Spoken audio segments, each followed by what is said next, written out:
Hi friends, welcome back to my channel, and today we are going to learn how to apply kajal. So I recommend doing the kajal only after your eyeshadow is complete. The game here is not the kajal but what goes before applying the kajal. I kept my under eyes as it is. I have not used anything on my face other than my lipstick and eyeshadow. So conceal the eyes with your favorite concealer. The concealer I'm using is from NARS.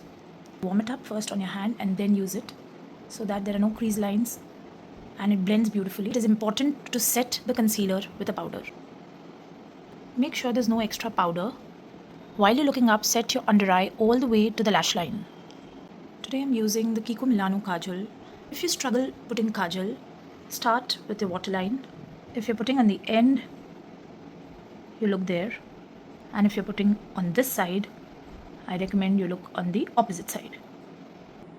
Put a little bit on the outer corners so you don't go below that budge, first crease that forms.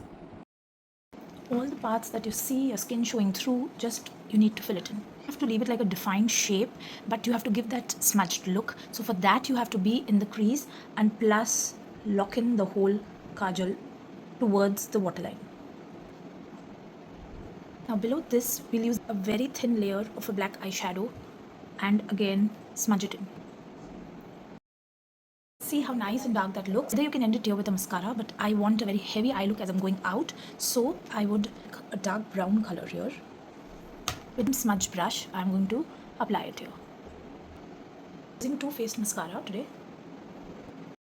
When we are out, the extra kajal gets collected in a tear duct, which is this side or this side.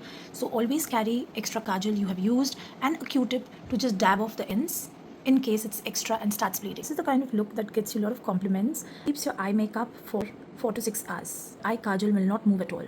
Again, try to use waterproof products which are good for the sensitive eyes too. Use it for your next party, reception, mehndi function or any wedding, or maybe if you're the engagement bride or you're the bride. I think such eyes look very good. Do try it and let me know if it's worked for you. Do subscribe for more learning. Bye bye for now.